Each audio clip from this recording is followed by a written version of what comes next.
No entiendo.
Hola chicos, ¿qué tal? Muy buenas tardes.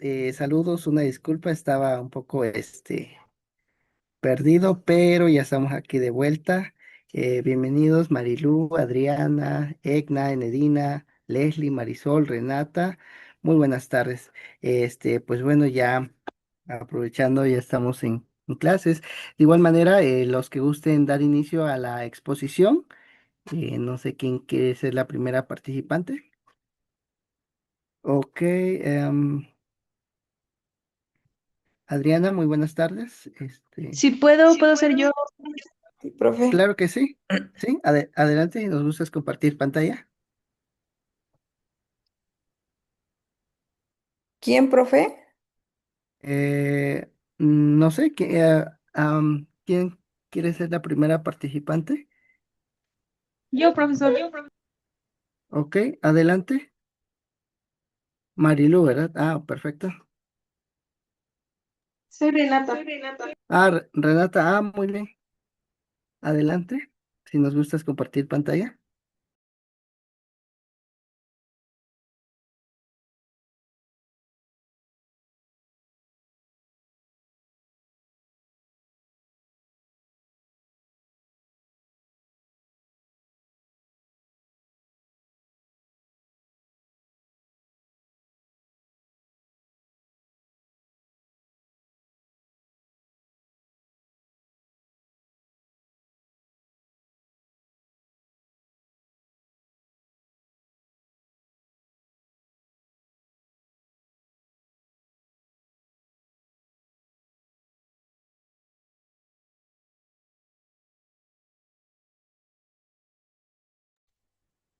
Bueno, pues a mí me tocó el tema de las infecciones asociadas a la atención de la salud. En este caso, pues son las IAS. ¿Qué son? Pues las infecciones asociadas a la atención de la salud, como su nombre lo indica, son conocidas como infecciones nosocomiales u hospitalarias. Son aquellas que adquiere el paciente durante su estancia en el hospital, ya sea en un centro sanitario, las cuales no estaban presentes en el periodo de la incubación al momento del ingreso del paciente.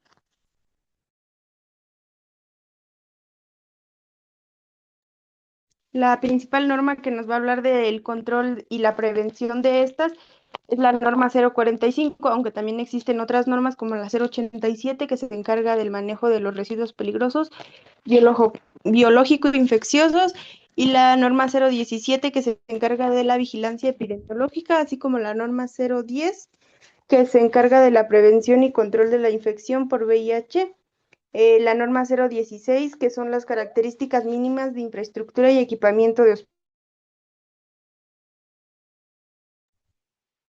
Las guías más importantes que se buscan prevenir son las infecciones de vía urinaria. Estas se asocian a la infección de un catéter urinario, las infecciones del torrente sanguíneo asociadas al catéter venoso, una neumonía asociada a la ventilación.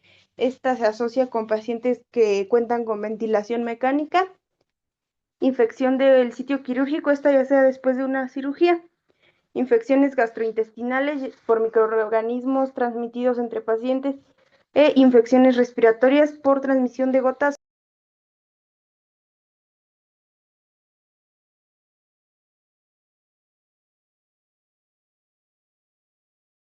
Práctica para reducir el riesgo de infecciones.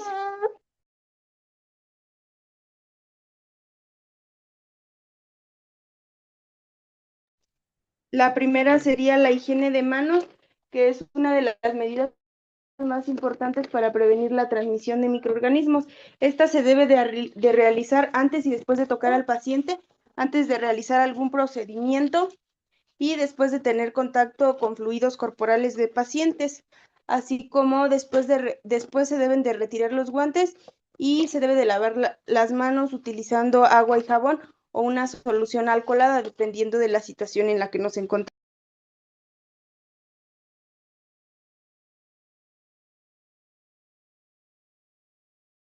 La segunda acción es el uso adecuado de equipo de protección personal. Son guantes, cubrebocas o respirador, bata, protección ocular o facial, y es importante recordar que los guantes no sustituyen el lavado de manos.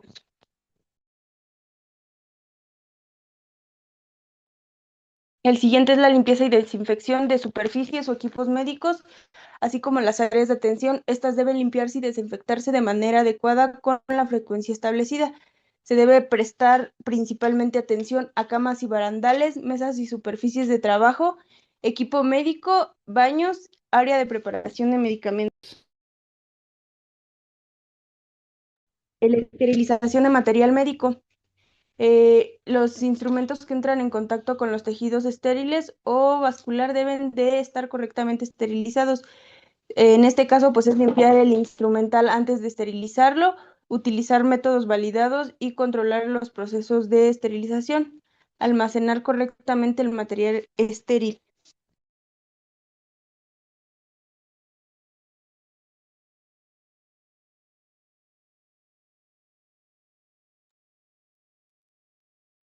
Algunos dispositivos cuentan considerablemente con riesgo de infección, como son los catéteres venosos, las ondas urinarias, los ventiladores mecánicos y otros dispositivos invasivos. Para reducir este riesgo se debe de evaluar diariamente si el dispositivo sigue siendo necesario y si no es, pues retirarlo lo antes posible si ya no es indispensable. La prevención de infecciones en el sitio quirúrgico. Estas se hacen antes y después de una cirugía, se deben de mantener medidas estrictas. Ya es como la higiene adecuada de manos, la preparación correcta de la piel, técnica séptica, esterilización de instrumental, control de condiciones del quirófano y vigilancia de la herida después del procedimiento, así como el uso responsable de antibióticos. Este uso de antibióticos favorece la aparición de microorganismos resistentes, por eso es importante no automedicarse y usar solo si se requiere el antibiótico, así como el tiempo establecido en el que se debe de tomar y no suspenderlo antes.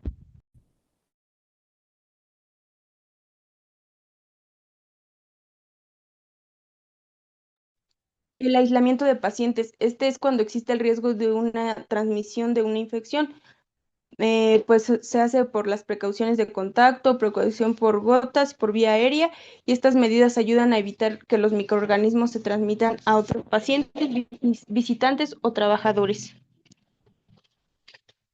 El manejo adecuado de residuos y objetos punzocortantes. Los residuos sanitarios deben agregarse y manejarse correctamente, así como las agujas y los bisturís deben de depositarse en el contenedor después de su uso y nunca se deben de dejar agujas sobre superficies ni manipularlas innecesariamente. La capacitación a nuestro personal médico. Esta debe incluir pues la higiene de manos, el equipo de protección personal, las técnicas asépticas, la limpieza y desinfección y el manejo de residuos biológicos infecciosos, prevención de infecciones asociadas a dispositivos y el uso de antimicrobianos. En este caso, ¿cómo saber si las medidas que se establecieron funcionaron? Pues identificando la tasa de IAS, el número de infecciones por procedimiento o las asociadas igual a catéteres, el número de infecciones en el sitio quirúrgico, el consumo de antibióticos, cumplimiento de higiene de manos y cumplimiento de limpieza y desinfección, así como la presencia de microorganismos resistentes.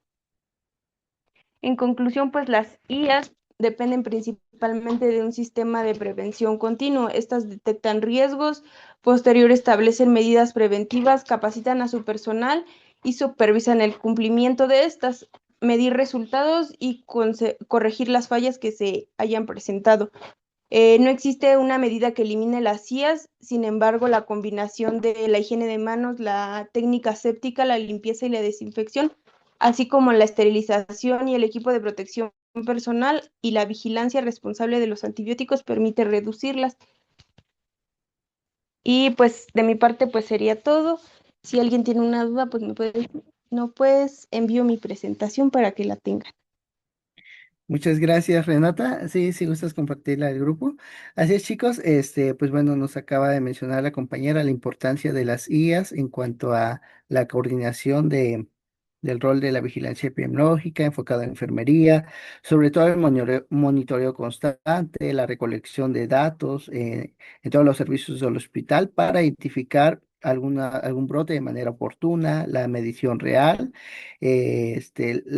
calcular sobre todo las tasas de magnitud de las infecciones dentro de de cada una unidad médica, la toma de decisiones, en el cual facilita el diseño, sobre todo mejora los protocolos de higiene, limpieza y aislamiento, como mencionaba, el lavado de manos frecuente, todos los servicios, la evaluación de resultados que permite, en este caso, saber las medidas de prevención, si funcionan, cómo funcionan, si es necesario corregir algunas prácticas en el ámbito clínico hospitalario. Muchas gracias, Renata. Bueno, muy bien, chicos. Entonces son 5:38. Recuerden que siempre damos 5 minutitos para, en lo que preparan el tema, la demás compañera o nos comparte pantalla.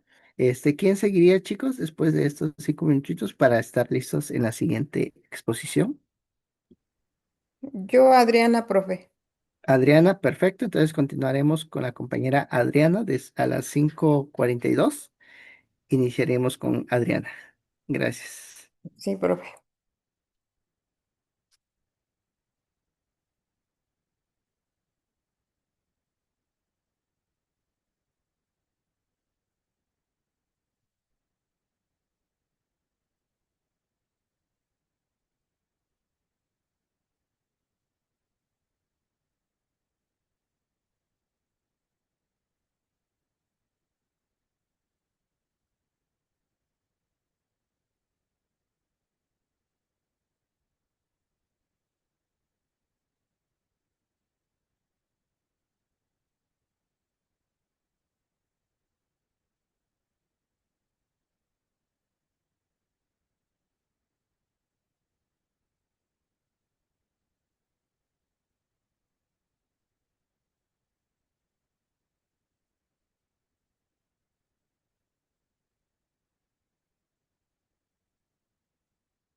Ok, chicos, pues bueno, ya estamos de vuelta después de esta pequeña pausa. Vamos a darle, seguiría la compañera Adriana Ramírez Sandoval con el tema de la seguridad en el proceso de la medicación. Muy bien, adelante, compañera. ¿Sí se ve en mi presentación? Sí, Sí. Buenas tardes, compañeros, compañeras, y buenas tardes, profesor. A mí me tocó exponer el tema de seguridad en el proceso de medicación, que es la acción esencial para la seguridad del paciente, la número 3.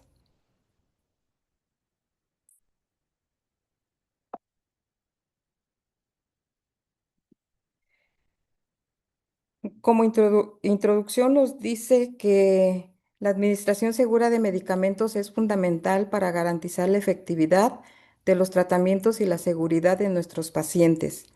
Es un conjunto de prácticas y procesos diseñados para minimizar los riesgos asociados con la administración de medicamentos a pacientes, con el objetivo de garantizar la seguridad, eficacia y calidad en el tratamiento farmacológico. Comprende desde la prescripción del medicamento hasta su administración al paciente y su eventual seguimiento.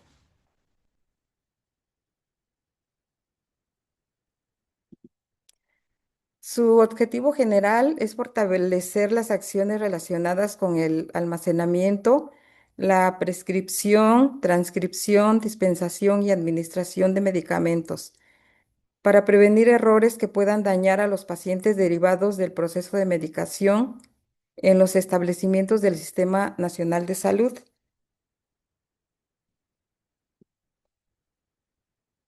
Otros objetivos: comprender la importancia de la administración segura de medicamentos, identificar los riesgos asociados con la administración de medicamentos, conocer las mejores prácticas y estrategias para garantizar la seguridad en la administración de medicamentos y estandarizar las acciones para el manejo adecuado y administración de medicamentos para prevenir errores de medicación durante la atención médica. La acción es esencial para la seguridad del paciente, la número 3. Esta acción se refiere a los medicamentos de alto riesgo. Son aquellos medicamentos que tienen un riesgo muy elevado de causar daños graves o incluso mortales cuando se produce un error en el curso de su utilización, como lo son los electrolitos concentrados, las quimioterapias, las radiofármacos, las insulinas, los anticoagulantes, los cuales deberán estar etiquetados con un círculo rojo y resguardados como medicamento de alto riesgo. Este círculo rojo deberá de llevar la leyenda de alto riesgo. De igual manera, los electrolitos concentrados se deben mantener semaforizados y resguardarlos en un lugar separado al resto de la medicación rutinaria.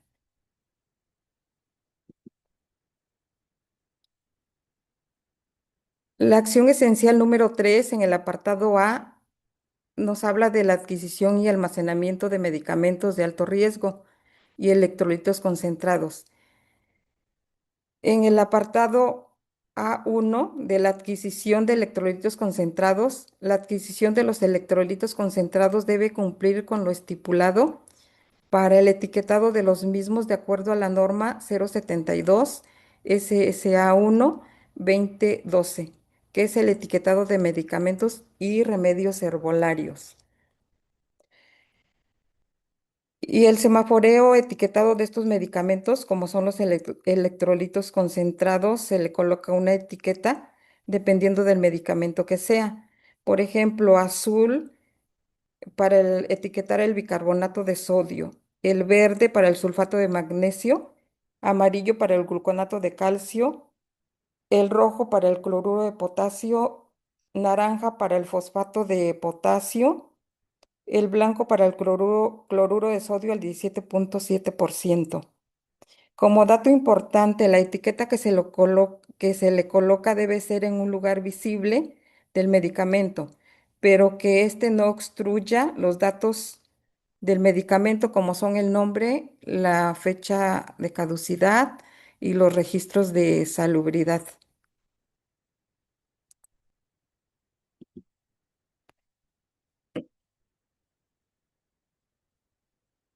La acción esencial número 3 en el apartado 2, A2, de la alerta visual para medicamentos de alto riesgo. Los medicamentos de alto riesgo deberán estar etiquetados con un círculo rojo y resguardados como medicamento de alto riesgo. Y del apartado A3 del almacenamiento general de los medicamentos y electrolitos concentrados. Los medicamentos y electrolitos concentrados deben de ser almacenados en un lugar seguro y con las condiciones ambientales que el laboratorio farmacéutico indique. El personal responsable del almacenamiento de los medicamentos asegurará el etiquetado y el resguardo de los medicamentos de alto riesgo, los cuales deben ser marcados con un círculo de color rojo en el almacén de la farmacia para ser identificados como medicamento de alto riesgo. Igual las condiciones que tiene que cumplir el sitio son como la temperatura y la humedad.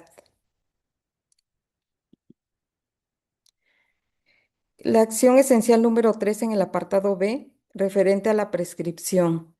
Los médicos del establecimiento deben escribir la prescripción médica en el expediente del paciente y en la receta médica, con letra clara, legible, sin abreviaturas, sin enmendaduras ni tachaduras, de acuerdo a las acciones mencionadas para mejorar la comunicación efectiva. La receta debe contener los siguientes datos, como impreso el nombre y domicilio del establecimiento, nombre completo y número de cédula profesional y firma autógrafa de quien lo prescribe, fecha de elaboración, nombre completo del paciente y fecha de nacimiento, nombre genérico del medicamento, frecuencia y vía de la administración, duración del tratamiento, indicaciones completas y claras para su administración, no tener correcciones que pudieran confundir tanto al personal, al paciente o al farmacéutico, y no se debe utilizar abreviaturas tanto en las dosis como los diagnósticos e indicaciones. La acción esencial número 3 en el apartado C, referente a la transcripción. El personal de enfermería transcribirá en la hoja de enfermería los medicamentos y las indicaciones médicas sin modificar la prescripción original. En caso de duda, debe aclararlas con el médico tratante. El personal de enfermería solicitará el medicamento a la farmacia hospitalaria. Para los pacientes hospitalizados, esta solicitud debe de ser clara, legible, sin tachaduras ni enmendaduras. En el apartado D, referente a la dispensación, el personal de farmacia verificará la solicitud del medicamento antes de entregarlo. En caso de dudas, no debe de entregar el medicamento y se pondrá en contacto con el médico que prescribe para realizar la aclaración. El personal de farmacia entregará el medicamento realizando previamente la verificación de los medicamentos prescritos y proporcionará la información completa sobre su manejo a quien lo recibe. En el, apar- en el apartado E de la recepción y almacenamiento de los medicamentos, el medicamento debe rotularse con el nombre completo del paciente y sus datos de identificación. El personal de enfermería verificará que los medicamentos correspondan a los prescritos por el personal médico.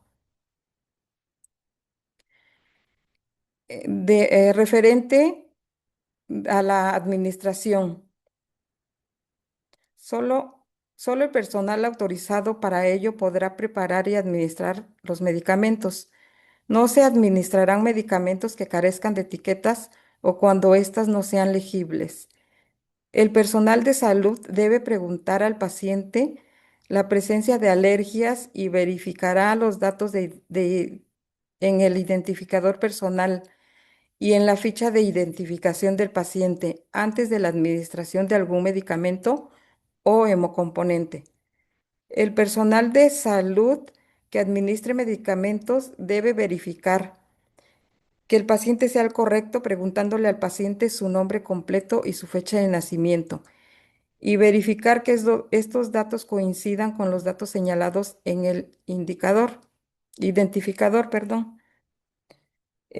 También debe corroborar, como ya dijimos, la identidad del paciente, que sea el medicamento correcto, la dosis correcta, hora, vía correcta y registro correcto. Los medicamentos que el paciente trae consigo deben ser resguardados por el personal de enfermería y en su caso solicitar indicaciones del médico para su aplicación. Por ejemplo, hay muchos pacientes que son diabéticos o hipertensos y llevan su medicamento. Eso lo tenemos que resguardar y pues preguntarle al médico si se lo va a tomar como lo toma habitualmente para que nos realice la indicación. Los medicamentos que por indicación médica se suspenden, su administración deben ser devueltos a la farmacia. Las solicitudes de nutrición parenteral deben contar por lo menos con los siguientes datos, como lo que es el nombre completo del paciente, su fecha de nacimiento, peso del paciente, su número de expediente, servicio que solicita la nutrición parenteral, fecha y hora de la solicitud, componentes de la mezcla, glucosa por kilo, concentración de la mezcla, calorías totales, nombre completo del médico y cédula profesional de quien la solicita. En caso de que se omita administrar algún medicamento, debe registrarse en el expediente clínico y en la hoja de enfermería, señalando claramente las causas por las que no se administró. En el apartado G, referente a los medicamentos con aspecto o nombre parecido, los que se llaman medicamentos LASA. Se deberá colocar alertas visuales al momento de prescribirlos y o transcribirlos, que hagan evidente la diferencia entre los medicamentos. Por ejemplo, colocar en mayúscula las letras deferentes, por ejemplo, digoxina y condorixina. Y también algunos otros ejemplos de medicamentos LASA que podemos confundir, como son la dopamina con la dobutamina, la adrenalina con la tropina, la hidroxicina con la hidralacina. Estos son algunos ejemplos, pero pues sabemos que hay muchos. Y las barreras de seguridad deberán implementarse en todo proceso de medicación, haciendo énfasis en los subprocesos de prescripción y almacenamiento. Acción esencial, la 3 en el apartado H, referente a la doble verificación durante la preparación y administración de al menos electrolitos concentrados, insulinas, anticoagulantes por vía parenteral, así como los citotóxicos y radiofármacos. La doble verificación se realiza durante el proceso de preparación y en el proceso de administración de los medicamentos de alto riesgo ya mencionados. También es importante la implementación de ambas barreras con el propósito de disminuir la probabilidad de que ocurran errores en la administración de medicamentos. Como barrera de seguridad, la doble verificación debe de realizarse con dos personas con las competencias idóneas para realizarlo durante la preparación y administración de estos medicamentos. Y en el apartado 1, referente a la notificación inmediata de los eventos centinela, eventos adversos y cuasi fallas relacionados con la medicación. Cuando se presente un evento adverso por medicamentos o hemocomponente, debe darse prioridad a la estabilización del paciente y a la notificación de forma inmediata al médico tratante. Realizar un análisis causa-raíz de todos los eventos centinelas relacionados con la administración de medicamentos y hemocomponentes. Y pues esto sería todo de mi presentación. No sé si tengan alguna pregunta. Muchas gracias, compañera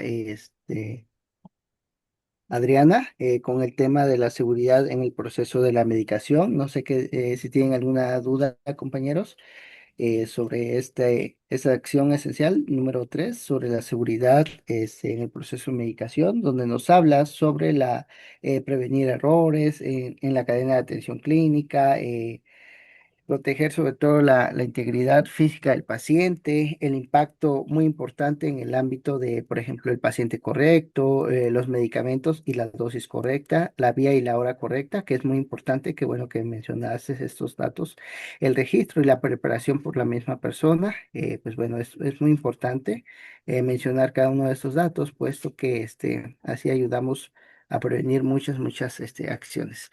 Ok, de mi parte, muchas gracias. Déjate, pongo tu participación, Adriana. Ok, muy bien. Entonces, Gracias. muy bien, muchas gracias. Después de Adriana, ¿quién seguiría, chicos?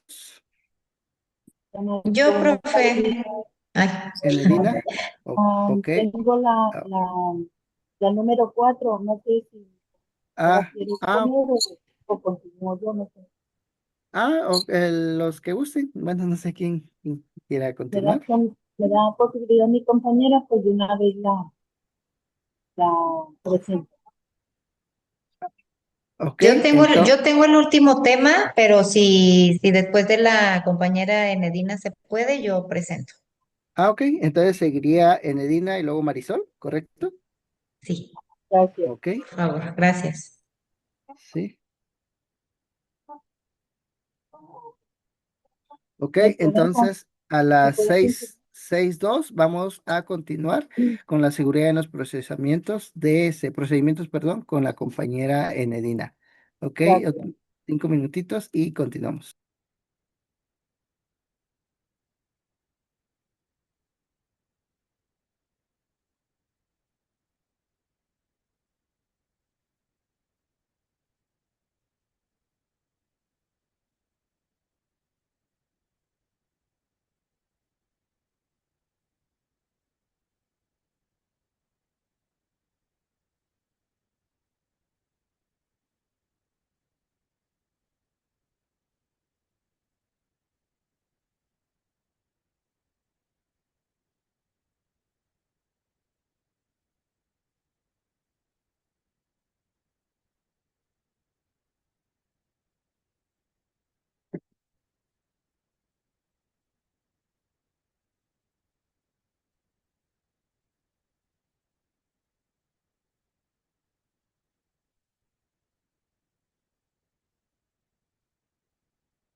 Muy bien, chicos, pues bueno, vamos a dar inicio con la compañera Enedina García con el tema de la seguridad en los procedimientos de la acción esencial. Muy bien, adelante, compañera. ¿Me puede confirmar si se mira la presentación, maestro? Sí, sí, se mira, perdón, sí, fuerte y Gracias, claro. gracias. Muy bien, entonces a mí me tocó la acción esencial número 4, que es la seguridad en los procedimientos. Se enfoca mucho a los procedimientos, pero también considera algunos otros. Miraremos sobre la marcha. Dice, ¿por qué es importante? Porque busca prevenir errores que puedan causar daño grave al paciente durante cirugías o procedimientos de alto riesgo. En el 1 se considera al paciente equivocado, que sería confundir la identidad antes del procedimiento. Eh, lo comento a manera de información.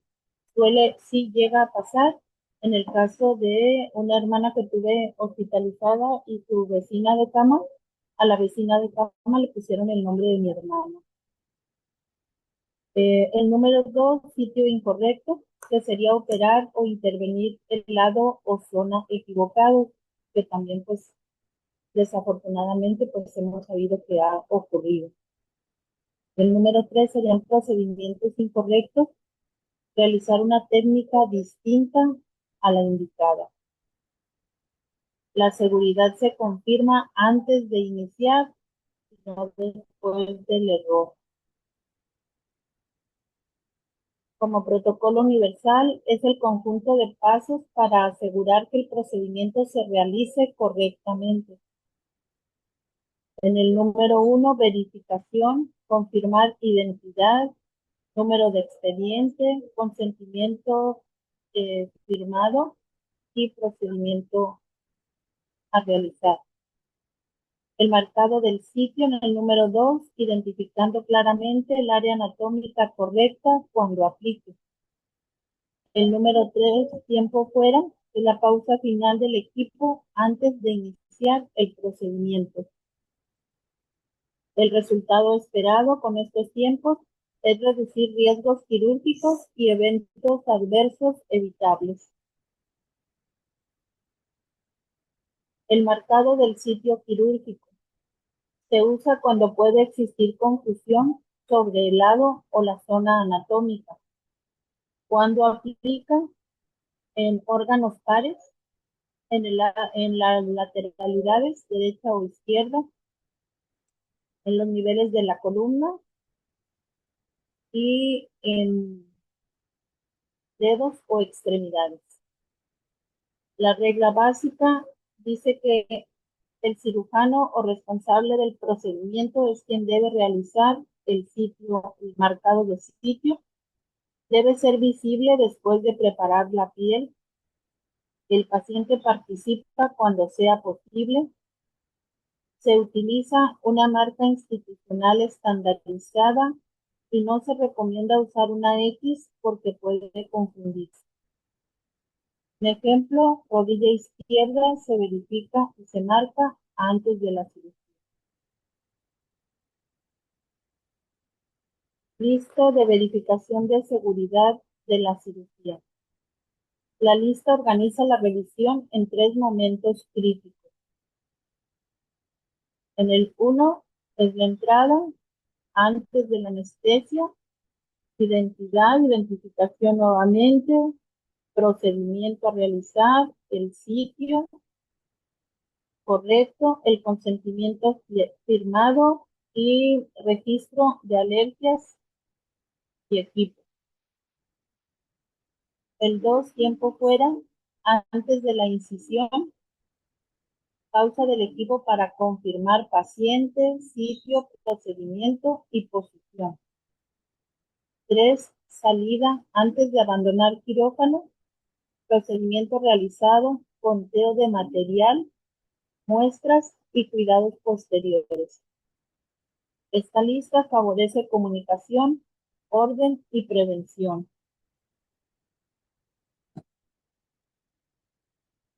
También aplica fuera del quirófano. El tiempo fuera se usa antes de procedimientos invasivos o de alto riesgo, como es una transfusión, en hemodiálisis, en toma de biopsias, instalación de catéteres y sondas, en aplicación de medios de contraste, odontología con anestesia, radioterapia o acceso vascular central. Antes de iniciar en estos procedimientos se confirma paciente correcto, procedimiento correcto y sitio correcto. Ejemplo para explicar el caso, un paciente programado para cirugía de rodilla izquierda. En el primer paso sería identificar con nombre completo, fecha de nacimiento y número de expediente o número de expediente. Pero básicamente nombre completo y fecha de nacimiento son lo que más están solicitando en los datos de identificación. 2, confirmar cirugía indicada y consentimiento informado, corroborar que esté firmado. Si es menor de edad, pues por sus familiares. El número 3, marcar sitio quirúrgico. En este caso, pues la rodilla izquierda. El número 4, tiempo fuera, todo el equipo confirma antes de iniciar. Y frase que puedes decir en voz alta, antes de iniciar se confirma en voz alta, perdón. Paciente correcto, procedimiento correcto, sitio correcto y posición correcta.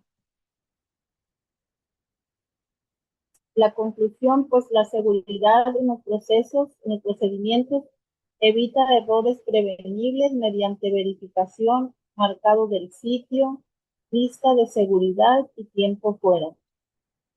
Requiere trabajo coordinado de médicos, enfermería, anestesia y demás personal de salud.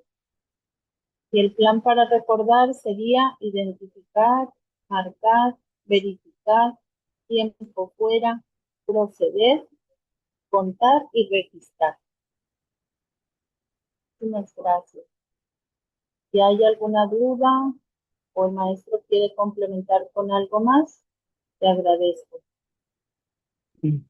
Muchas gracias, compañera Enedina, por el tema de la seguridad en los procedimientos. Qué bueno que nos compartes ese ejemplo, esa experiencia en cuanto a la identificación correcta, confirmar el nombre completo, la fecha de nacimiento del paciente, utilizando los datos antes de cualquier cuidado, sobre todo la administración de algún medicamento. Comentabas, ¿verdad? Que anotaron el nombre bueno, iban a anotar el nombre de tu hermana en lugar del paciente. Cuéntanos qué acciones o qué medidas, ¿por qué fue esa confusión, compañera?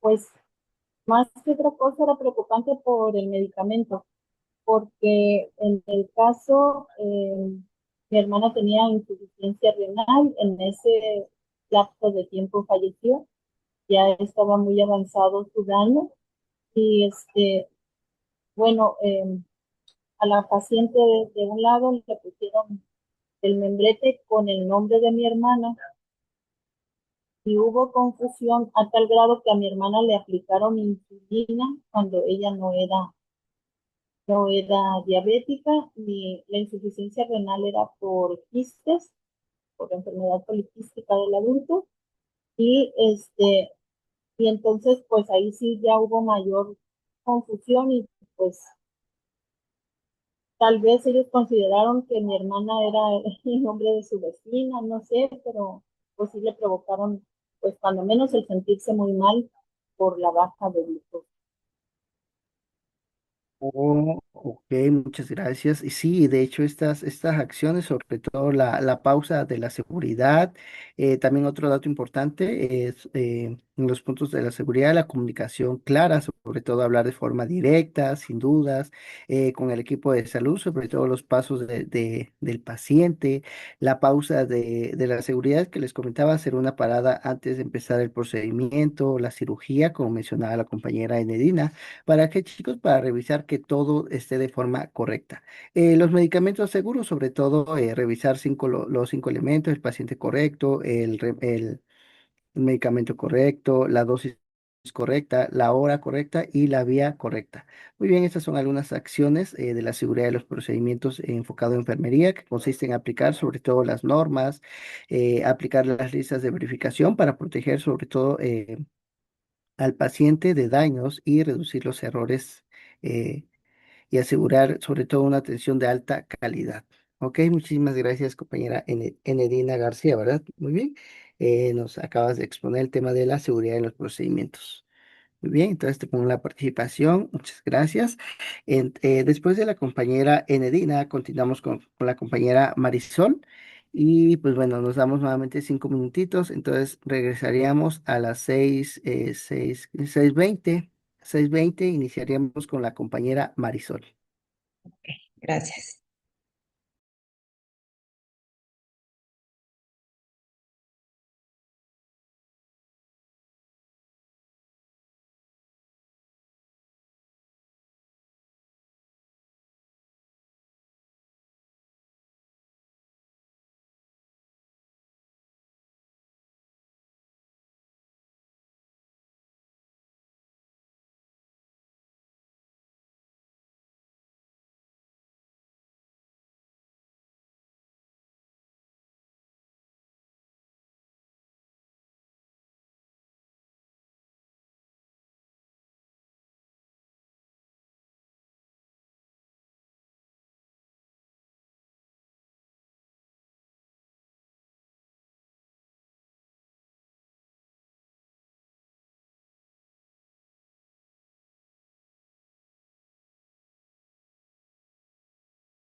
Muy bien, chicos. Bueno, continuamos con la compañera Marisol sobre el tema de la cultura de seguridad. Adelante. Hola, muy buenas tardes a todas. Profesor, buenas tardes. Y bueno, efectivamente mi tema es cultura de seguridad y este tema pues también es de suma importancia ya que engloba varios de los temas que las compañeras están mencionando. Aquí nos dice, sí, se ve la presentación, ¿verdad? Sí, Sí. ok, bueno. Aquí nos habla de la importancia, dice, la seguridad del paciente es un componente esencial de la calidad asistencial, ya que busca evitar lesiones causadas por el personal médico de enfermería. La implementación de una cultura de seguridad permite reducir errores y eventos adversos, mejorar la comunicación y la coordinación entre profesionales, fomentar la notificación de incidentes sin temor a represalias y promover el aprendizaje organizacional y la mejora continua. Esto, pues, nos da como un objetivo que es proteger al paciente, la cultura de la seguridad, y pues que todo depende principalmente de cómo trabajamos el personal de salud y de cómo la institución en la que trabajamos va a responder ante los riesgos y errores. Como componentes clave en esta diapositiva nos dice, entre los elementos fundamentales de la cultura de seguridad se incluyen compromiso institucional con la seguridad, comunicación abierta y efectiva entre el personal, aprendizaje organizacional a partir de errores y eventos adversos, respuesta no puntiva al error, incentivando la notificación de incidentes y la asignación adecuada de personal y recursos para garantizar la atención segura. Como compromiso de la institución, esta debe de poner la seguridad del paciente como prioridad. Aquí, pues nos dice que tenemos que tener protocolos de seguridad, capacitar al personal, contar con material y equipo adecuados, que muchas veces pues no pasa, ¿verdad? Porque no contamos con insumos, con material, equipo. Tener suficiente personal, eso también influye muchísimo en estos componentes y sobre todo en esta cultura de seguridad, porque si no tenemos mucho personal, pues también una sola enfermera o dos en un equipo, no sé, en un área, por ejemplo, de sala de recuperación postquirúrgica, pues es más difícil atender a todos los pacientes que estén saliendo, ¿no? De cirugía si se cuenta con una persona. En la comunicación abierta y efectiva entre el personal, pues los médicos y las enfermeras siempre deben de estar en comunicación claramente y compartir pues toda la información importante del paciente. Por ejemplo, si una enfermera observa que un paciente presenta una reacción después de recibir un medicamento, pues debemos de comunicárselo inmediatamente al médico y al resto del equipo que corresponda, sobre todo también en un enlace de turno, ¿no? Que presentó esta reacción adversa, que cuáles fueron los signos y síntomas que presentó y sobre todo pues al médico para que esté enterado que no se puede volver a repetir, ¿no? El objetivo principal de este punto pues es evitar errores por la falta de comunicación. En el aprendizaje organizacional a partir de errores y eventos adversos, este es súper importante porque no solamente busca quién tuvo la culpa, sino que analiza la situación. Por ejemplo, ¿qué pasó? ¿Por qué pasó? ¿Qué podemos cambiar para evitar que vuelva a suceder? Por ejemplo, si una enfermera administra un medicamento equivocado, en lugar de que se quede el tema nada más en únicamente, pues la enfermera se equivocó, hay que como personal analizarlo, que el medicamento tenía nombres a lo mejor parecidos, que estaban los medicamentos en el mismo lugar, que había demasiada carga de trabajo y por consecuente no nos fijamos. Si se verificaron los datos del paciente, que era lo que la compañera en su tema anterior platicaba, ¿verdad? Con los 5 correctos. Pues seguir se siguió el protocolo de medicamentos, que si se estaba cumpliendo, ¿no? O si faltaba personal. Y pues también se deben de implementar medidas para evitar que vuelva a ocurrir. Aquí entraría directamente el registro y el análisis de eventos adversos. En la respuesta no puntiva al error, pues el personal debe reportar un error o incidente sin tener miedo de ser castigado pues en automático, ¿verdad? Siempre que no haya una conducta intencional o negligencia por parte de nosotros como personal de salud. Por ejemplo, si la enfermera se da cuenta de que administra un medicamento equivocado, pero lo detecta antes de dárselo al paciente, pues eso se llama incidente o casi evento. Pero lo debemos de reportar aunque haya sido así, y pues para que también el hospital pueda preguntarse por qué esto estuvo a punto de ocurrir y poder corregir el tema. La idea de todos estos componentes clave es no ocultar los errores por miedo, porque si no se reportan, pues la institución no puede aprender de ellos. Y la institución es un punto clave que nos debe de ayudar para que estos puntos no, pues estos errores no pasen, ¿no? En el otro que dice asignación adecuada de personal y recursos, bueno, pues sí, como les comentaba anteriormente, ahí debe de haber suficiente personal y equipo que muchas veces, desafortunadamente en México no contamos con ese punto porque luego pues que las faltas, que los permisos, y no se cubre con el personal adecuado y también sobre todo los materiales e insumos para brindar una atención segura. Si hay demasiados pacientes en una sala, pues la enfermera tiene como consecuencia aumentar el riesgo de equivocarse con medicamentos, olvidar procedimientos, no vigilar adecuadamente a los pacientes y pues cometer errores hasta por cansancio, porque muchas veces nosotros doblamos este turno y pues también estos errores pueden cometerse por eso, ¿no? También pues que no tengamos medicamentos disponibles, un equipo funcional, material de curación, dispositivos adecuados, que también eso nos falta mucho en algunas instituciones, y la capacitación suficiente del personal. Por eso es tan importante que como institución se dé cuenta que suceden estos factores tan importantes para que siempre estemos en continua capacitación. Eh, pues todo esto englobado nos va a ayudar pues a proteger al paciente, ¿no? Y bueno, sigamos con esta. En la evaluación y percepción, hay estudios que muestran que la percepción global de seguridad del paciente puede ser baja en algunos entornos, como en áreas críticas como la apertura en la comunicación y la respuesta no puntiva al error, presentando puntuaciones menores, mientras que el aprendizaje organizacional suele ser más alto. Esto indica la necesidad de acciones institucionales para fortalecer la cultura de seguridad y mejorar la confiabilidad de los instrumentos de medicación. Y bueno, pues cómo el personal percibe la seguridad dentro de su lugar de trabajo es súper importante porque si el personal de salud, como nosotros como enfermeras, no nos sentimos seguros trabajando allí en esa institución, pues también va a haber estos puntos desfavorables, ¿no? Tenemos que preguntarnos también como personal, ¿cómo podemos hablar cuando detectamos un error? Los compañeros nos estamos comunicando bien entre nosotros, podemos reportar un incidente sin miedo y si la institución aprende de esos errores, hay suficientes personal y recursos, volvemos a repetir pues lo mismo porque tiene mucho que ver que la institución nos ayude, ¿no? Todo esto es pues cómo se perciben los trabajadores la cultura de seguridad en la institución. ¿Qué más? Pues, por ejemplo, la percepción general de seguridad del paciente puede ser baja. Por ejemplo, o nosotros podemos pensar, aquí no siempre podemos hablar abiertamente de los errores porque tenemos miedo a que nos culpen.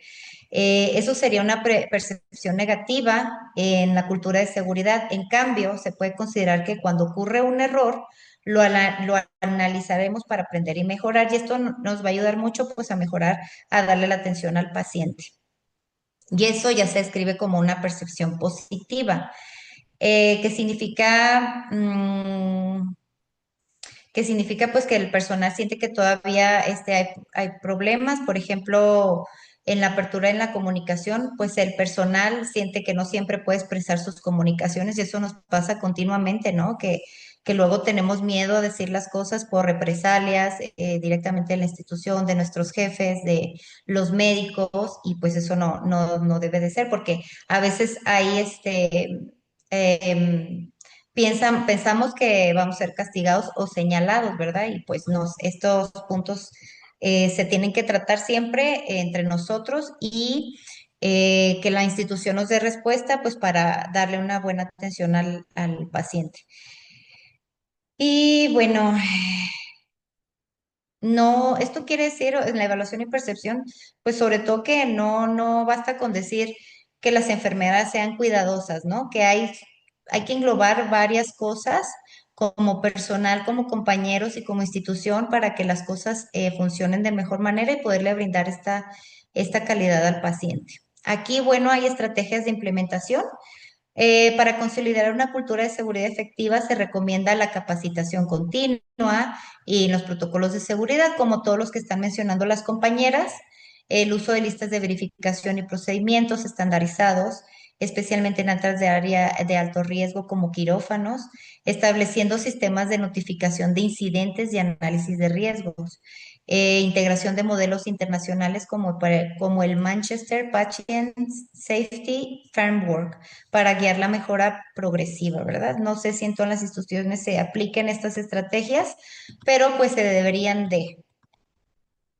Y por último, pues tenemos en resumen que la cultura de seguridad del paciente es un pilar en la calidad asistencial que requiere compromiso organizacional, comunicación abierta, aprendizaje constante y estrategias sistemáticas para prevenir daños y mejorar la atención sanitaria. Siendo así, entendemos que la cultura de seguridad no se refiere a que el paciente sea responsable de su seguridad. Se refiere a que todo el personal y la institución deben trabajar bajo una cultura que permita prevenir errores, comunicar riesgos, reportar incidentes y aprender de ellos, teniendo siempre como objetivo principal la seguridad del paciente. Espero que haya sido clara mi presentación y si tienen alguna pregunta, pues con mucho gusto aquí estoy.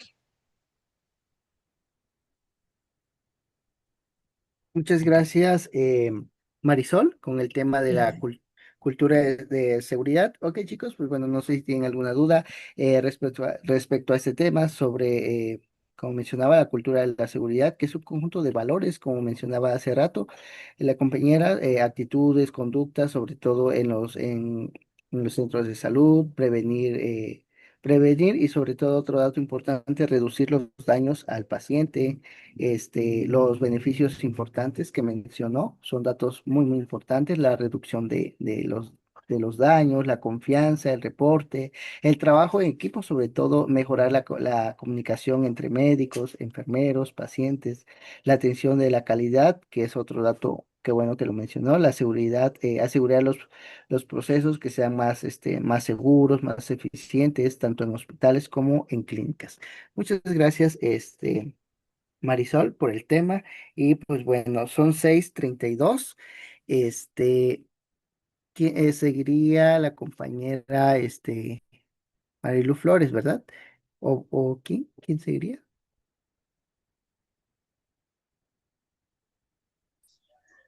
Oiga, profesor, Ah, bueno, yo no sigo, digo, pero yo, para los que no alcanzamos tema o no nos dieron, yo, si gusta mandar un mensajito y yo le brindo, le brindo tema para la siguiente clase, así con calma. Es Concepción, ¿verdad?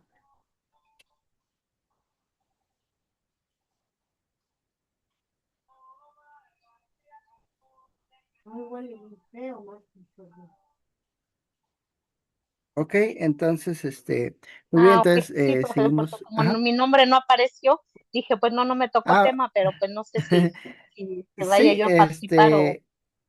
sí, claro, si gusta mandar un mensajito por vía WhatsApp para mandarle su tema y le brindamos el espacio en la siguiente clase. Ok, entonces seguiría la compañera Marisol, muchas gracias. Son 6:33, 6:38, iniciamos con el tema de la compañera Marisol. Eh, ok.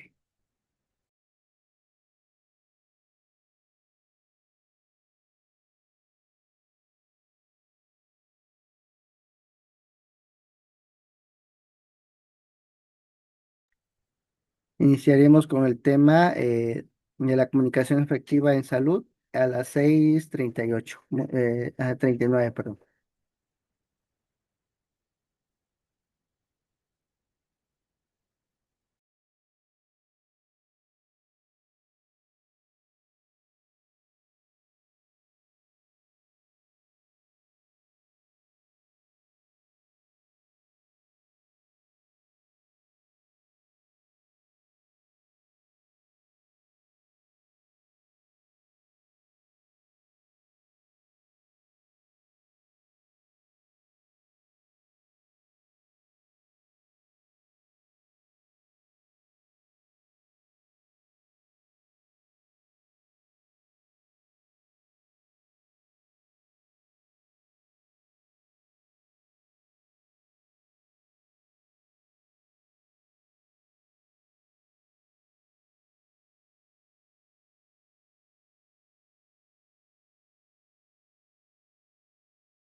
Cuando usted me indique, profe.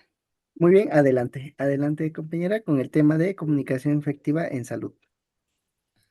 Buenas tardes, profesor. Buenas tardes, compañeras. A mí me toca el tema número 2 en las acciones esenciales para la seguridad del paciente, que es la comunicación efectiva en salud. ¿Qué es la comunicación efectiva? Es el intercambio de información de manera clara, comprensible y oportuna. Busca que el mensaje sea entendido y genere una respuesta adecuada. En salud implica adaptar la información a las necesidades del paciente, a su familia y al equipo sanitario. La OMS destaca que una comunicación efectiva debe ser accesible, relevante, oportuna, creíble, comprensible y orientada a la acción que vamos a realizar. ¿Por qué son importantes en la salud? Tenemos la seguridad, que ayuda a prevenir errores, confusiones y omisiones. Nos causa también confianza, que favorece una relación profesional entre paciente basada en el respeto. Adherencia. Facilita que las personas comprendan y sigan las indicaciones. Trabajo en equipo. Permite compartir información relevante entre profesionales. Todo esto nos lleva a ofrecer calidad. Construye una atención más humana, coordinada y segura. ¿Cuáles serían los elementos de la comunicación? El emisor, que es la persona que transmite. El receptor, la persona que recibe. El mensaje, la información que se comunica. El canal o medio utilizado, ya sea escrito, verbal, indicativo. El código, que puede ser lenguaje, y la retroalimentación, que confirma la comprensión de la orden dada. Comunicación verbal. Utiliza palabras sencillas y precisas. Evita tecnicismos cuando no sean necesarios. Explicar procedimientos paso a paso. Utilizar un tono respetuoso, tranquilo y profesional. Comprobar que la persona comprendió la información. Comunicación no verbal entraría contacto visual, demuestra atención, disposición para escuchar. Postura, una postura abierta, comunicativa, a la disponibilidad. Expresión, el rostro, los gestos deben ser congruentes con el mensaje. Distancia, respetar el espacio personal y el contexto clínico. En tono y ritmo sería hablar con calma, ayuda a disminuir tensión y facilita la comprensión. Estos son los canales para la comunicación.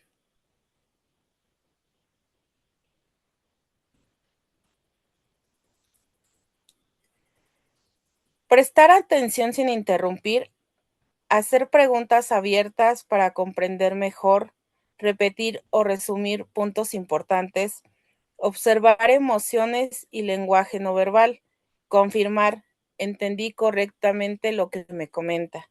Esta es una escucha activa. En todos los casos hay que tener empatía. Reconocer las emociones del paciente sin minimizar lo que siente. Mostrar interés genuino y siempre respeto.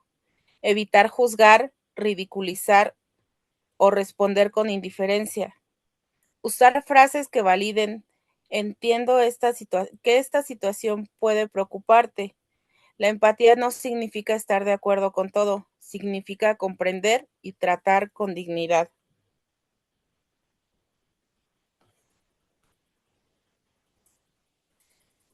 Existen barreras de la comunicación que podrían ser personales, miedo, ansiedad, cansancio o prejuicios. Otra barrera sería del lenguaje, hablar con tecnicismos, mensajes ambiguos o exceso de información. Otra barrera sería del entorno, que haya mucho ruido, interrupciones, falta de privacidad o de tiempo. Barrera cultural, diferencias de idioma, costumbres o formas de expresar emociones. Una barrera organizacionales, mala coordinación o información incompleta entre profesionales. Siempre tenemos que tener comunicación con el paciente, presentarse y explicar cuál es el propósito de la interacción, preguntar qué sabe o qué le preocupa, explicar con lenguaje claro y adecuado a su nivel de comprensión, dar oportunidad para que pregunte, confirmar la comprensión antes de finalizar.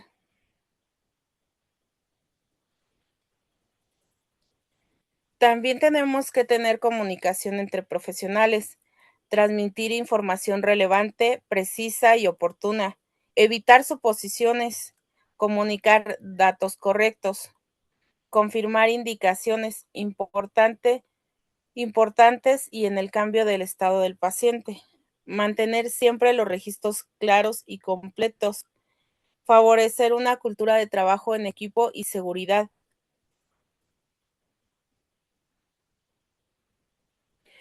Tenemos un ejemplo práctico aquí. En una comunicación inefectiva, podríamos decir al paciente, tiene que tomar esto y regrese después, ya se lo expliqué. Ahí tenemos un problema de lenguaje que nosotros estaríamos siendo poco empáticos. No verifica la comprensión y puede generar confusión en el paciente. Del otro lado tenemos una comunicación efectiva. Le explicaré cómo tomar el medicamento. Podría decirme con sus propias palabras cómo lo va a tomar. Así confirmamos que quedó claro. En este caso, el resultado sería claridad, participación y verificación.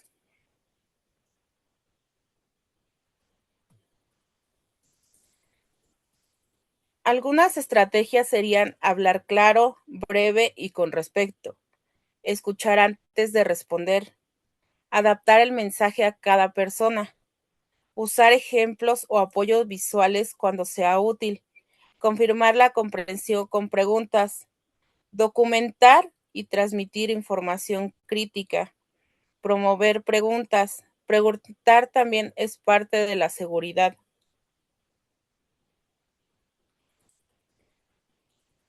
La conclusión sería una buena comunicación no solo transmite información, genera confianza, reduce riesgos, favorece la participación del paciente, fortalece el trabajo en equipo y contribuye a una atención más segura y humana.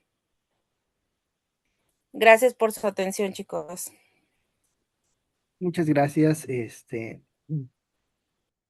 Marilu. Pues bueno, en cuanto al tema de la comunicación efectiva en el ámbito tanto clínico, hospitalario, pues es muy importante como mencionabas. ¿Por qué, chicos? Porque pues bueno, ayuda a prevenir errores, la seguridad, asegura sobre todo la seguridad del paciente, mejora la coordinación entre médicos, enfermeros, familiares. Un dato importante que también mencionó, transmite los datos claros, evita las confusiones, sobre todo los diagnósticos, los tratamientos y también es otro dato importante que debemos de mencionar, la acción importante a nivel hospitalario, el escucha activa, prestar atención completa al paciente, al equipo de trabajo sin distraerse. Mencionabas un dato bueno, que comentaste, el de orden clara, sin códigos confusos, evitar las abreviaturas dudosas, los tecnicismos, evitar dar instrucciones verbales o telefónicas, el lenguaje verbal no adecuado, mantener un contacto visual, la postura abierta, un tono de voz amable y sobre todo que los pacientes nos generen confianza a nosotros como personal de salud. Estas acciones son muy importantes mencionarlas. Bueno, sobre todo vienen otras enfocadas a los 10, las 10 acciones. Y pues bueno, muchas gracias, Marilu. Y pues bueno, con el tema de comunicación efectiva en salud. Entonces, no solamente a nivel hospitalario, bueno, en el área de la salud, la comunicación efectiva siempre debe ser muy clara para evitar los errores, las confusiones, sobre todo las acciones que nos corresponde nosotros como personal de salud en la seguridad del paciente. Ok, chicos, pues bueno, ahí sí, creo que por ahí les estoy mandando un mensajito a cada uno de ustedes en base a al tema de la exposición y pues los estoy agregando nuevamente una disculpa que perdí mi celular anterior y pues ahí tenía todos los contactos y todo, entonces fue por tal motivo de que ingresé tarde a la clase, pero miren, lo bueno que todo fue muy bien y como mencionaba la compañera Marilu, eh, la comunicación efectiva es muy importante. Muy bien, chicos, entonces, son 6:50 exactamente, pues bueno, creo que ya no nos daría tiempo de que pase a exponer a otros compañeros, pero vamos a continuar en la siguiente clase. No sé quién falta por exponer, creo que nos falta Egna Gómez, y entre otros compañeros. Ok, chicos, entonces, muchas gracias por la participación, la exposición el día de hoy, sobre todo, una disculpa y pues gracias por esperar en clases. Y pues bueno, nos veríamos la próxima clase, chicos. Continuaremos con las exposiciones y con los temas correspondientes. De antemano, pues que tengan excelente martes, bonito casi inicio de semana y nos veríamos la próxima semana. Que tengan bonita tarde. No sé si tienen alguna duda, algún comentario. De mi parte, pues sería todo. Muchas gracias a todas por la exposición, muy complementaria. Gracias, maestro. Buenas tardes. Buenas tardes a Muy, todos. muy Gracias, buenas profe. tardes Gracias, y profe. muchas Buena tarde gracias. a todas. Bonita tarde. Bonita semana. Bonita Bye. tarde, que pasen una semana muy buena. Gracias.